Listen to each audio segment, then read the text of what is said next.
அவர் இயேசு கிறிஸ்துவின் நாமத்தால் வாழ்த்துதல் சொல்கிறோம். கர்த்தர் தாமே உங்களை ஆசீர்வதிக்கிறவராக இருக்கிறார். இந்த வெளியில் கூட தேவனுடைய வார்த்தையை பகிர்ந்து கொள்ளவும் பேசவும் கர்த்தர் கொடுத்த ஒரு கிருபைக்காக நான் தேவனை ஸ்தோத்திரிக்கிறோம். தேவனை நான் மகிமைப்படுத்துகிறேன். இந்த வெளியில் கூட தேவன் நம்மளோடு கூட இடைப்படுகிறவராக இருக்கிறார். அவர் அநேக விஷயங்களை தேவன் நம்மளோடு கூட பேசுகிறவராக இருக்கிறார். நம்ம உண்மையாக அந்த வார்த்தை கேட்டு அது மாதிரி போகும்போது உண்மையாக அந்த ஆசீர்வாதத்தை நாங்கள் பெற்றுக்கொள்ளுகிறோம். இந்த வேளையில் கூட நம்ம எல்லாரும் கண்களை மூடி ஆண்டு சமூகத்தை ஜெபிக்கலாம். அன்பின் தேவனை ஸ்தோத்திரிக்கிறோம். தேவனை நாங்கள் மகிமைப்படுத்துகிறோம். தேவனை நாங்கள் உயர்த்துகிறோம். தேவனை அப்பா ஆண்டவரே, நீரே ஆண்டவரே, எல்லாம் காரணம் உள்ள தேவனாக இருக்கிறீர் கர்த்தாவே. எங்களை நடத்துகிற தேவனாக இருக்கிறீர் கர்த்தாவே. இந்த வெளியில் கூட கர்த்தாவே எங்களை எல்லாவற்றிலும் நடத்தி போங்க ராஜா. உடைய கிருபை உடைய பிரசன்னம் எங்களை வழி நடத்திட்டோம்.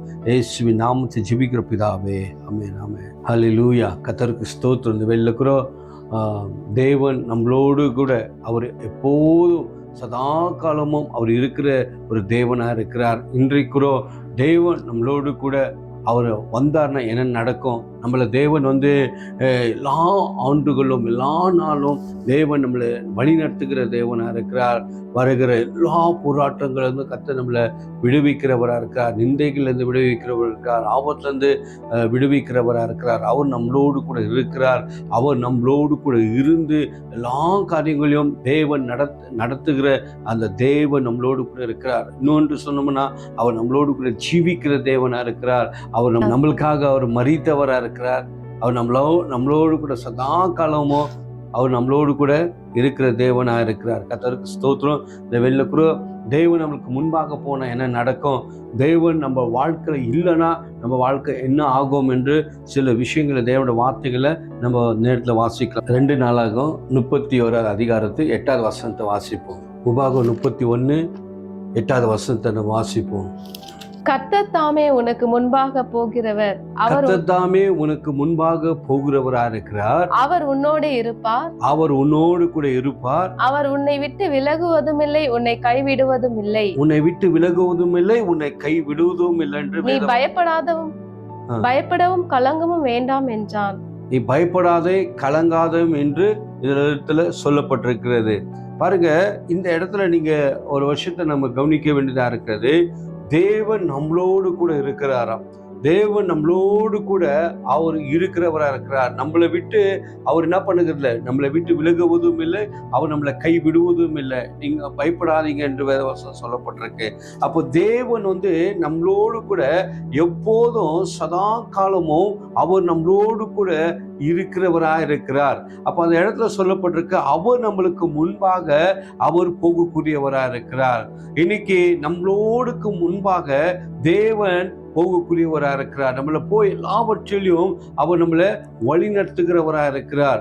அப்போ தேவன் நம்மளுக்கு முன்பாக போனால் என்ன நடக்கும், என்னென்ன காரியங்கள் ஆகும் என்று நம்ம வேதத்தின் நிமித்தம் அநேக விஷயங்களை நம்ம பார்க்கக்கூடியவர்களாக இருக்கிறோம். பாருங்க, தாவீது கூட சொல்றார், எப்போதும் நான் உன்னை முன்பாக நான் வைத்திருக்கிறேன், நீர் என் வலப்பரிசத்தினால் இருப்பதனால நான் என்றும் நான் அசைக்கப்படுவதில்லை என்றார். எந்த நம்ம தேவனை முன்பாக போகும்போது, தேவனை முன்பாக நம்ம வைக்கும் போது நம்ம ஒரு நாளும் நம்ம அசைக்கப்பட்டு போவதில்லை, ஒரு நாள் நம்ம தள்ளிந்து விடு போகிறது கிடையாது. ஏன்னா தேவன் நம்மளுக்கு முன்பாக போகக்கூடியவராக இருக்கிறார். அவர் நம்மளை எல்லாவற்றிலையும் அவர் நடத்துகிறவராக இருக்கிறார்.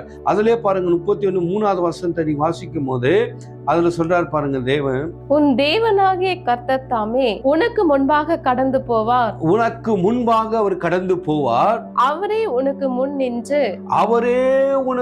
நின்று அந்த தேசத்தாரை அழிப்பார். நீ அவர்கள் தேசத்தை சுதந்தரிப்பாய். அவருடைய தேசத்தை நீ சுதந்தரித்துக் கொள்ளுவாய். கர்த்தர் சொன்னபடியே யோசுவா உனக்கு முன்பாக கடந்து போவான்.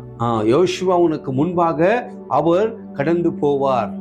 தேவனுடைய வசனம் அருமையாக இந்த இடத்துல சொல்லப்பட்டிருக்கு. தேவன் நம்மளுக்கு முன்பாக நிற்பார். தேவன் நம்மளுக்கு முன்பாக போவார்.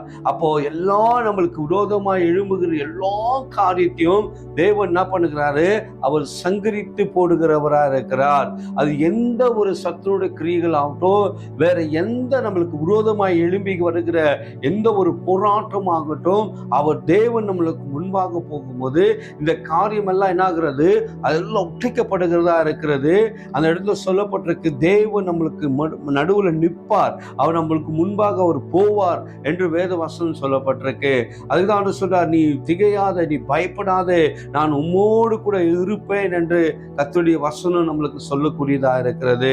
அப்ப பாருங்க, அந்த நாட்கள்ல தேவன் எல்லாரையும் தேவன் வழி நடத்தினவரா இருக்கிறார். எப்படி வழி நடத்தினார் என்று பார்க்கும்போது, ஒருவருக்கு முன்பாக தேவன் கடந்து போகையில் அவர்களுக்கு எல்லாருக்கும் தேவனுடைய வெற்றியை வர பண்ணினவரா இருக்கிறார்.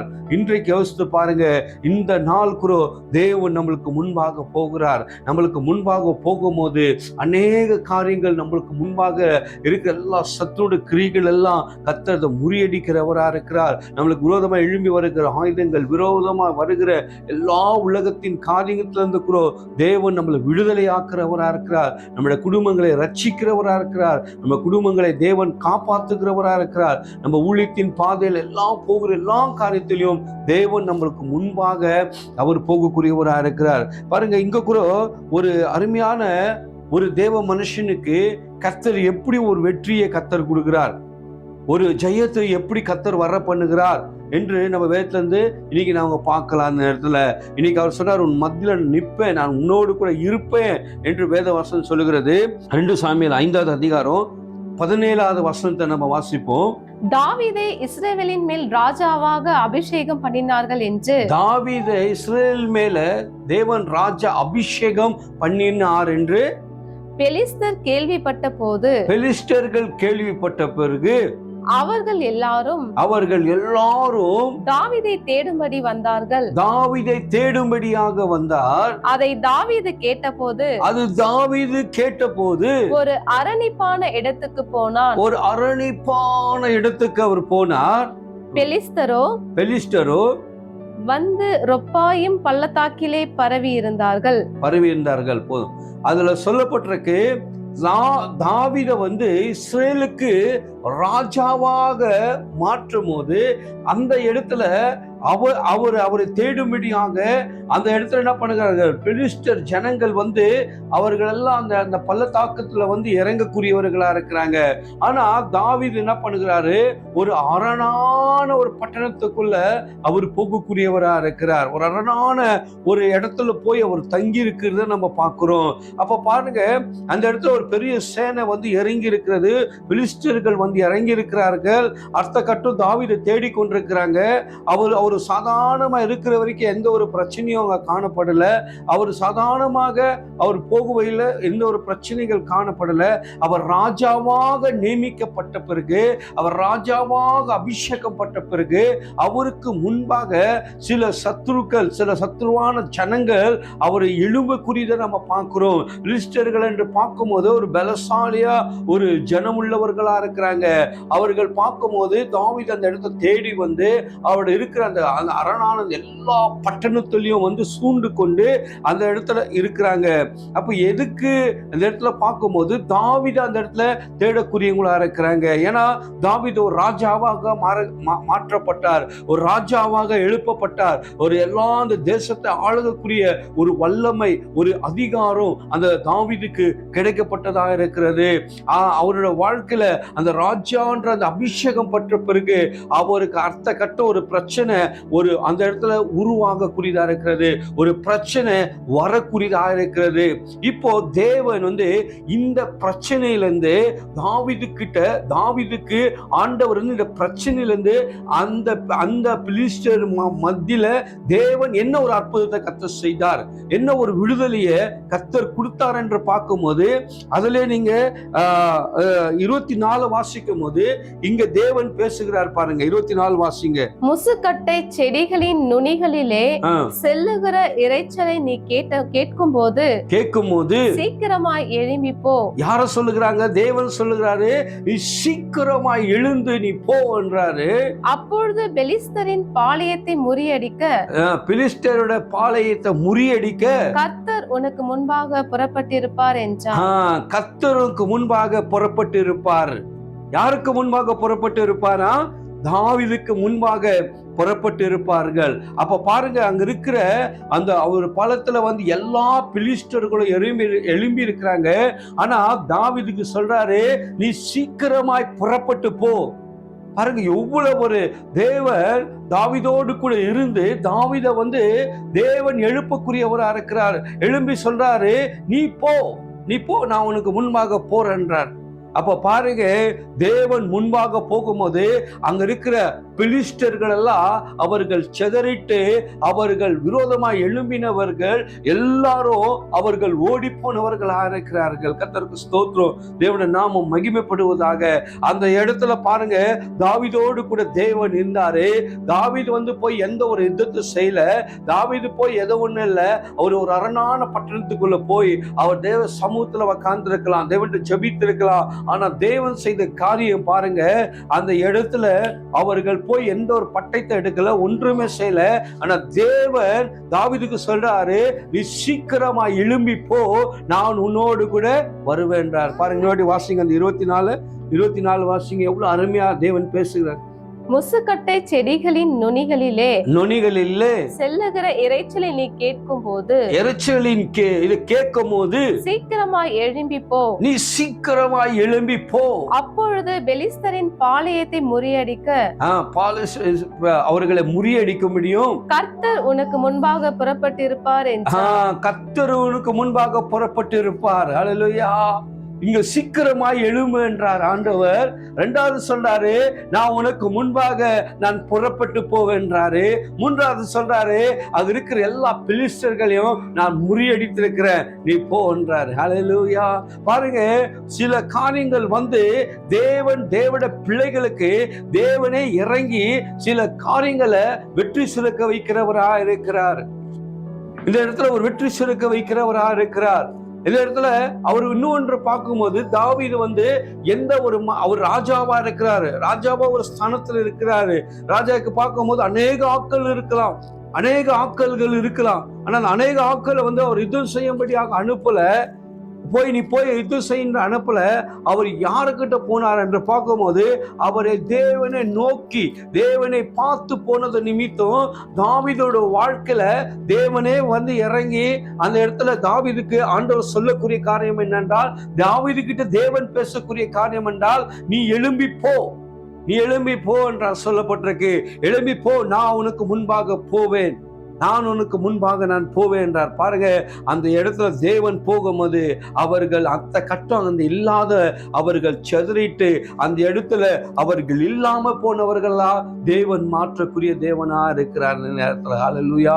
ஒருவேளை நம்மளுக்கு சில விரோதமாக நம்மளோட வாழ்க்கையில எழும்பி இருக்கலாம், விரோதமான காரியங்கள் நம்மளுக்கு தோண்டப்பட்டு கொண்டிருக்கலாம், ஏதோ ஒரு பிரச்சனையில நம்ம சிக்கி கொண்டிருக்கலாம், ஏதோ ஒரு ஆபத்துல நம்ம சிக்கி கொண்டிருக்கலாம். இதுல இருந்து நம்ம எப்படி வெளியே வரணும் நீங்க ஒருவேளை தவித்து கலக்கத்தோடு கண்ணீரோடு நீங்க இருக்கலாம். ஆனா ஒன்னே ஒண்ணு, தேவ சமூகத்துல போய் நாம இருக்கும்போது எப்படி தாவீதை கர்த்தர் தட்டி எழுப்பி சொன்னாரோ, நான் உன்னோடு கூட இருக்கிறேன், நான் உனக்கு முன்பாக புறப்பட்டு போவேன் என்று சொன்னபடியாக அந்த இடத்துல தாவீது தேவன் அவருக்கு போறதுக்கு முன்பாக தேவன் முன்பாக போய் எல்லா காரியங்களையும் அந்த இடத்துல ஒழுங்குபடுத்தினவர். எல்லா காரியத்திலும் யுத்தத்தை தேவன் செய்தவரா இருக்கிறார்.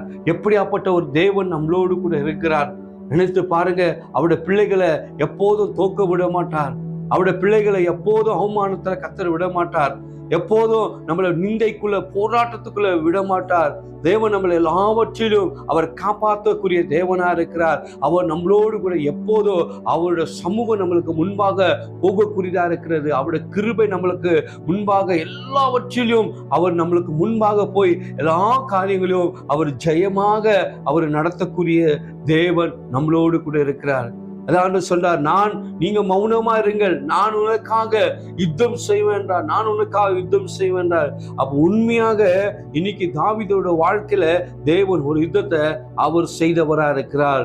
அந்த இருக்கிற அந்த பிலிஸ்டர்கள் எல்லாம் அவர்கள் எல்லாம் ஓடி போனார்கள் என்று சொல்லப்பட்டிருக்கிறது. ஹல்லேலூயா. இன்னைக்கு நம்மளுக்கு விரோதமா எழும்பி வருகிற ஆயுதங்கள், நம்மளுக்கு விரோதமாய் வருகிற எல்லா சங்கான கிரியைகளும், நம்மளுக்கு எழும்பி வருகிற எல்லா சத்துருடைய கிரியைகளும், நம்மளுக்கு எழும்பி வருகிற எல்லா போராட்ட போராட்டத்துல இருந்தும் தேவன் நம்மளை என்ன பண்ணுகிறாரு, எல்லாத்துலயும் இருந்தும் தேவன் ஜெயத்தை வர பண்ணுகிறவரா இருக்காது. நிச்சயம் நான் சொல்ல முடியும். இன்னைக்கு என்ன தாவீது அவரோட வாழ்க்கையில் என்ன செய்தார் என்றால், ஒரு அரணான பட்டணத்துக்குள்ள போயிருந்தார்.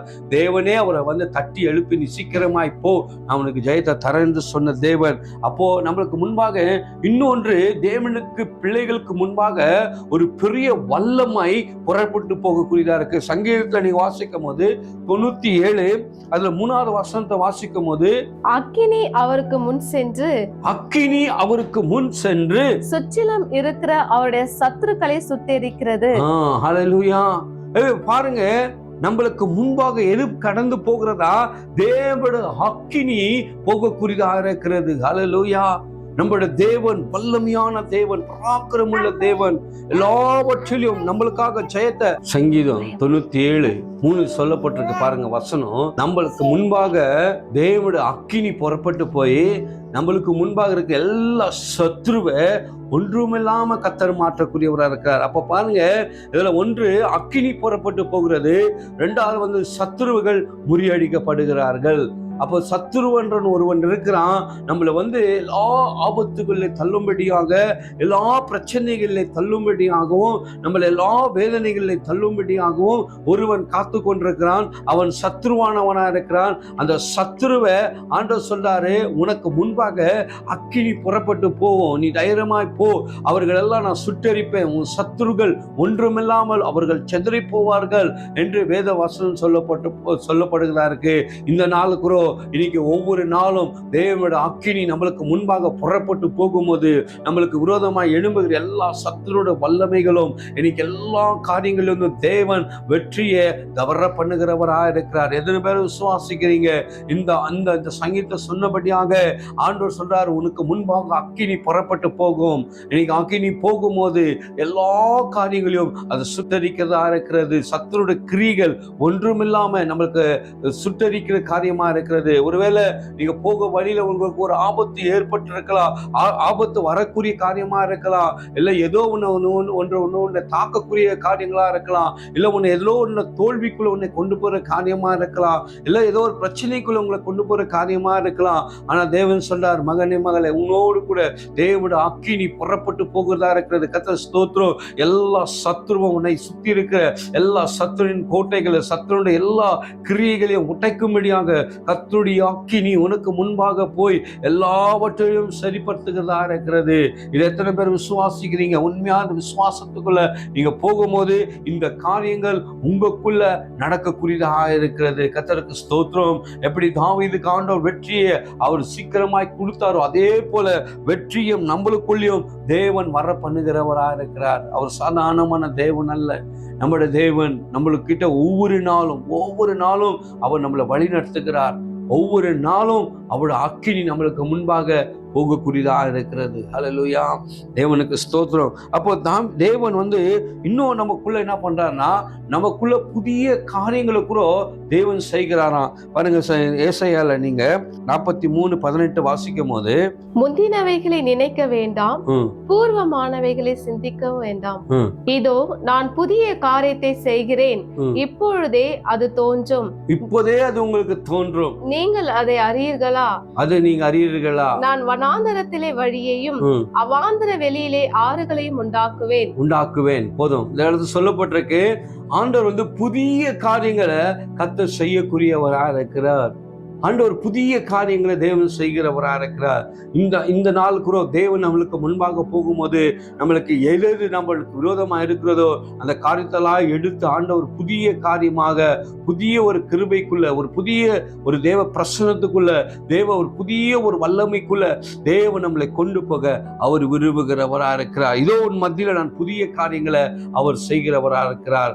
அப்போ இன்றைக்கு தேவன் நம்மளுக்கு முன்பாக போகும்போது, அவர் நம்மளோடு கூட இருக்கும் போது, தேவன் நம்மளுக்கு முன்பாக போகும்போது எல்லா புதிதான காரியங்களை தேவன் செய்கிறவராக இருக்கிறார். கர்த்தருக்கு ஸ்தோத்திரம். அப்ப இன்னொரு மனிதனை கூட கர்த்தர் எப்படி ஆசீர்வதிக்கிறார், இன்னொரு மனிதனை கூட கர்த்தர் எப்படியெல்லாம் அந்த மனிதனை காப்பாற்றுறார், அந்த மனிதனுக்கு என்ன ஆண்டவர் கொடுக்கிறார் என்று இன்னொரு மனிதனை கூட நம்ம வேதத்துல இருந்து நம்ம பார்க்கலாம், ராஜாவை பார்க்கலாம். அதுல ஏசாயால 45வது அதிகாரம் 2வது வசனத்தை வாசிப்போம். நான் உனக்கு முன்னே போய், பாருங்க, கோரேஸ்க்கு ஆண்டவர் சொல்றாரு, நான் உனக்கு முன்பே போய் கோணலானவைகளை செவையாக்குவேன், கோணலா இருக்கிற செவையாக்குவேன், உன்னை பெயர் சொல்லி அழைக்கிற இஸ்ரவேலின் தேவனாகிய கர்த்தர் நான் உன்னை பேர் சொல்லி அழைத்திருக்கிற தேவன் இஸ்ரவேலின் தேவனா இருக்கிறேன், நானே என்று நீ அறியும்படிக்கு, நானே என்று நீ அறியும்படிக்கு வெண்கல கதவுகளை உடைத்து, வெண்கல கதவுகளை உடைத்து, இருப்பு தாழ்பால்களை முறித்து, இருப்பு தாழ்பால்களை முறித்து, அந்தகாரத்தில் இருக்கிற பொக்கிஷங்களையும் ஒளிப்பிடத்தில் இருக்கிற புதையல்களையும் உனக்கு கொடுப்பேன். நான் என் தாசனாகிய யாக்கோபின் நிமித்தமும் நான் தெரிந்து கொண்ட இஸ்ரவேலின் நிமித்தமும் நான் உன்னை பெயர் சொல்லி அழைத்து நீ என்னை அறியாதிருந்தும் உனக்கு நாமம் தரித்தேன். ஆமென். அதுல ஒன்னு படிங்க அப்படியே. கர்த்தராகிய நான் அபிஷேகம் பண்ணின கோரேசுக்கு முன்பாக என்ன பண்ணாராம்? தேவன் வந்து கோரேசை கர்த்தர் வந்து அபிஷேகம் பண்ணினவரா இருக்கிறார். ஜாதிகளை கீழ்ப்படுத்தி ராஜாக்களின் இடைக்கட்டுகளை அவிழ்க்கும்படிக்கும் அவனுக்கு முன்பாக வாசல்கள் பூட்டப்படாதிருப்பதாக கதவுகளை திறந்து வைக்கும்படியாகவும் அவனை பார்த்து அவன் வலது கையை பிடித்து கொண்டு அவனுடைய வலது கரத்தை பிடித்து அவனுக்கு சொல்லுகிறார். பாருங்க, தேவன் வந்து கோரேசை கர்த்தர் என்ன பண்ணுகிறாரு? தேவன் அபிஷேகம் பண்ணுகிறவரா இருக்கிறாரு. ரெண்டாவது வந்து அவருக்கு திறந்த வாசல்களை அவருக்கு முன்பாக வைங்க என்று சொல்லப்பட்டிருக்கு. மூன்றாவது வந்து தேவன் வந்து அவருக்கு முன்பாக கடந்து போகிறவரா இருக்கிறாரு. நான்காவது பார்க்கும்போது அவருடைய வலது கரத்தை பிடித்து அவரை தூக்கி விடுகிறவரா இருக்கிறார். கர்த்தருக்கு ஸ்தோத்திரம். அல்லேலூயா. அவர் நம்முடைய வலது கரத்தை அவர் பிடித்து கோரேசை கர்த்தர் தூக்கக்கூடியவரா இருக்கிறார். இன்னைக்கு பாருங்க, உண்மையாக அவர் ஒரு அபிஷேகம் பற்ற ஒரு மனுஷனா காணப்படுகிறார். ஆனா தேவனுடைய கரமோ அந்த மனிதன் மேல விழுந்து அந்த மனிதனை என்ன பண்ணுகிறார்? தேவன் தூக்கி எல்லாவற்றிலும் அவர் நடத்தக்கூடியவரா இருக்கிறார். கர்த்தருக்கு ஸ்தோத்திரம். அல்லேலூயா. தேவன் எல்லாவற்றிலும் நடத்தக்கூடிய தேவன் நம்மளோடு கூட இருக்கிறவரா இருக்கிறார். கர்த்தருக்கு ஸ்தோத்திரம். அப்ப பாருங்க, இன்றைக்கு நம்ம தேவனுடைய கரம் நம்மளை பிடித்திருக்கிறது. தேவனுடைய கரம் நம்மளை ஒவ்வொரு நாளும் நம்மளை தூக்கி விடுகிறதா இருக்கிறது. தேவனுடைய கரம் நம்மளை ஒவ்வொரு நாளும் தேற்றக்கூடியதா இருக்கிறது. தேவனுடைய கரம் நம்மளை எல்லாவற்றிலும் விழுந்து போகாதபடிக்கு ஒவ்வொரு நாளும் நம்மளை சிக்கி கொண்டிருக்கிற எல்லா பிரச்சனைகள்ல இருந்தும் தூக்கக்கூடியது தேவனுடைய கரமா இருக்கிறது. அல்லேலூயா. தேவனுடைய கரமா இருக்கிறது. கர்த்தருக்கு ஸ்தோத்திரம். ஒரு தகப்பன் வந்து 2 பிள்ளைகளை வந்து நடத்தி கொண்டு போனாராம். அப்ப நடத்தி கொண்டு போகும்போது ஒரு பெரிய ஏரி வழியாக அந்த வழியாக தான் அவங்க கடந்து போக வேண்டும். அந்த வழியாக போகும்போது அந்த வெள்ளம் தண்ணி வந்து ரொம்ப வேகமாய் அந்த இடத்துல வந்து கொண்டிருக்கிற சூழ்நிலை. அப்போ இந்த 2 பிள்ளைகளை பார்த்து தகப்பன் சொன்னாராம், நான் உங்க 2 கரத்தையும் நான் பிடித்து கொள்ளுகிறேன், நான் உன்னை அந்த கரையில நான் சேர்க்கிறேன்னு சொன்னாராம். அதுக்கு ஒரு மகன் சொன்னானா, அப்பா நீங்க என்னோட கரத்தை பிடிக்காதீங்க, நான் உன் கரத்தை நான் பிடிச்சு கொள்ளுகிறேன். அப்பா தண்ணி வந்து வேகமாய் அந்த இடத்துல வந்து போய் கொண்டிருக்கிறது அந்த இடத்துல. ஆனா தகப்பன் சொல்றாரு, மகனே நான் உன் கையை பிடிச்சிக்கிறேன், 2 பேரோட கையை நான் பிடிச்சிக்கிறேன், நான் உன்னை அந்த கரையில சேர்க்கிறேன்னு சொல்லிட்டு அப்பா சொல்லக்கூடியவரா இருக்கு. ஆனா அந்த ஒரு மகன் சொல்றான், இல்லப்பா நானே உன்னுடைய கரத்தை பிடிச்சிக்கிறேன். சரி, அவன் சொன்னபடியாக அவனுக்கு விட்டு கொடுத்தார். அப்ப அந்த வழியா போகும்போது அந்த வெள்ளம் வேகமாய் வரும்போது எவன் அப்பாவுடைய கையை பிடிச்சு கொண்டிருந்தானோ அவன் வந்து பிழைத்து கொண்டான். எவன் தன் அப்பா கையை அவனே பிடிச்சு கொண்டிருந்தானோ அவன் என்ன பண்ணான்? அந்த வெள்ளத்துல அடித்து கொண்டு போனவனா இருக்கிறான். அப்ப பாருங்க, என்னைக்கோ அப்பா என்னைக்கு நம்மளை கரத்தை பிடிக்கிறாரோ அப்போ எந்த பிரச்சனைகள் நம்ம வாழ்க்கையில வந்தாலும், எந்த சூழ்நிலையில நம்ம சிக்கி கொண்டாலும், எந்த வெள்ளத்திலேயோ இல்ல ஏதோ ஒரு பிரச்சனை சிக்கி கொண்டாலும் அப்பா வந்து நம்மளுடைய கரத்தை பிடித்தது நிமித்தம் அவர் நம்மளை எல்லா நாளும் அவர் நம்மளை தூக்கி விடுகிறவராக இருக்கிறார். எவர் விசுவாசிக்கிறீங்க? அவர் நம்முடைய கரத்தை பிடித்து கொண்டிருக்கணும். அவர் நம்ம பாருங்க, இன்னைக்கு ஒரு பிரச்சனை வரும்போது ஆண்டவர் நம்மளை கை விட்டுட்டாரு, ஆண்டவர் என்ன நம்மளுக்கு என்ன செய்யறாரு என்று கேள்வி கேட்கக்கூடியவனா இருக்கும். ஆண்டவர் ஒருபோதும் அவர் கைவிடுகிற தேவன் அல்ல. நம்மளை விட்டு விலகுறதும் கிடையாது, நம்மளை விட்டு தூரமாய் தள்ளி போகிறது. அதான் சொல்ற, நம்மளை விட்டு விலகுவதும் இல்லை, நான் உன்னை கை விடுவதும் இல்லை என்று வேத வசனம் சொல்லப்பட்டதா இருக்கிறது. அப்போவுடைய கரம் எப்போதும் நம்மளை பிடித்து கொண்டு இருக்க வேண்டும். அப்பாவுடைய கரம் இன்னைக்கு நம்ம அப்படி இல்லை. அப்பாவுடைய கரத்தை பிடித்து கஷ்டம் விடும்போது நம்ம விட்டுறோம். எப்படி அந்த மகன் விட்டோம் அந்த மாதிரி விட்டு போகிறவராக இருக்கிறோம். அப்போ கோரேசுக்கு ஆண்டவர் சொல்றாரு, உன்னுடைய வலது கரத்தை பிடித்து உன்னை நான் என்ன பண்ணுவேன், தூக்குவேன் என்றார். ஆண்டவர் நம்மளை உள்ளங்கையினால கர்த்தர் நம்மளை வரைந்து வைத்திருக்கிறாரா. கர்த்தருக்கு ஸ்தோத்திரம், தேவனுடைய நாமம் மகிமைப்படுவதாக. இப்ப பாருங்க, கோரேசுக்கு ஒரு பெரிய பிளஸ்ஸிங்க, ஒரு பெரிய ஆசீர்வாதத்தை கொடுக்கிறார். அந்த 2வது வசனத்தை மறுபடியும் வாசிப்போம். நான் உனக்கு முன்னே போய் இப்போ கர்த்தர் வலது கரத்தை பிடித்து அவரை தூக்கி, நான் உனக்கு முன்பாக போகிறேன், கோணலானவைகளை செவையாக்குவேன், கோணலா இருக்கிறத செவையாக்குவேன், உன்னை பெயர் சொல்லி அழைக்கிற இஸ்ரவேலின் தேவனாகிய கர்த்தர் நானே என்று நீ அறியும்படிக்கு, நான் அறியும்படிக்கு வெண்கல கதவுகளை உடைத்து, வெண்கல கதவுகளை உடைத்து, இருப்பு தாழ்பால்களை முறித்து, இருப்பு தாழ்பால்களை முறித்து, அந்தகாரத்தில் இருக்கிற பொக்கிஷங்களையும், அந்த பொக்கிஷையும், ஒளிப்பிடத்தில் இருக்கிற புதையல்களையும், ஒளிப்பிடத்தில் இருக்கிற புதையல்களையும் உனக்கு கொடுப்பேன். நான் என் தாசனாகிய யோகோபின் நிமித்தமும். போதும் பாருங்க, என்னென்ன ஒரு பிளஸ்ஸிங்க ஆண்டவர் தரக்கூடியவராக இருக்கிறார். இப்ப இதெல்லாம் அவருக்கு கோரேசுக்கு தெரியாம இருந்துச்சு, அவரோட வாழ்க்கையில தெரியாம இருந்துச்சு. ஆனா தேவன் எப்போது கோரேசோட கரத்தை பிடித்து அவரை அபிஷேகம் பண்ணி அவரை என்னைக்கு பேர் சொல்லி அழைத்தாரோ அப்போதே கோரேசுக்கு வேண்டிய எல்லா வகையான காரியங்களையும் தேவன் கொடுத்தவராக இருக்கிறார். ஹல்லேலூயா, கர்த்தருக்கு ஸ்தோத்திரம், தேவனை நாமம் மகிமைப்படுவதாக. இதே ஒரு வல்லமை தேவன் இன்னைக்கு நம்மளுக்கு முன்பாக போகும்போது, அவர் நம்மளை நடத்தும் போது எல்லா நன்மைகளிலும் எல்லா கிருபைகளிலும் தேவன் நம்மளை நடத்தக்கூடியவராக இருக்கிறார். உண்மையாக இந்த வசனத்தை கேட்டு நீங்க ஒப்பு கொடுக்கும் போது உண்மையாக தேவன் நம்மளுக்கு முன்பாக போகணும். எல்லா காரியங்களும் வெற்றிகளை சிறக்க வைக்கிற தேவன் நம்மளோடு கூட இருக்கார். கர்த்தர் இந்த வார்த்தைகளை கர்த்தர் ஆசீர்வதிப்பாராக. நம்ம கண்களை மூடி நம்ம ஜெபிக்கலாம். அந்த இடத்துல ஏசையா உம்மை ஸ்தோத்திரிக்கிறோம் அப்பா, உம்மை நாங்கள் மகிமைப்படுத்துகிறோம். ஓ தேங்க்யூ லார்ட். அப்பா, இந்த ஆண்டவர் எங்களோடு முன்பாக நீர் போகக்கூடியவராக இருக்கிறீர். அப்பா, எங்க முன்னாடி போய் ஆண்டவர் எல்லா காரியங்களையும் கர்த்தர் நடத்தக்கூடியவராக இருக்கிறீர். ஆண்டவரே, கரத்தை பிடித்து தூக்குற தேவன் எங்களோடு கூட இருக்கிறீர். ஆண்டவரே, நான் உன்னை விட்டு விலகுவதும் இல்லை, நான் உன்னை கை விடுவதும் இல்லை என்று சொன்னீரப்பா. கர்த்தருக்கு ஸ்தோத்திரம், தேவனை நாமம் மகிமைப்படுவதாக. இந்த வார்த்தைகள் எல்லா தேவன் ஆசீர்வதிப்பீராகப்பா. உங்களுடைய தூய கருத்தை நாங்கள் அர்ப்பணித்து நாங்கள் ஜெபிக்கிறோம் எங்களுடைய ஜீவனுள்ள நல்ல பிதாவே. ஆமென்.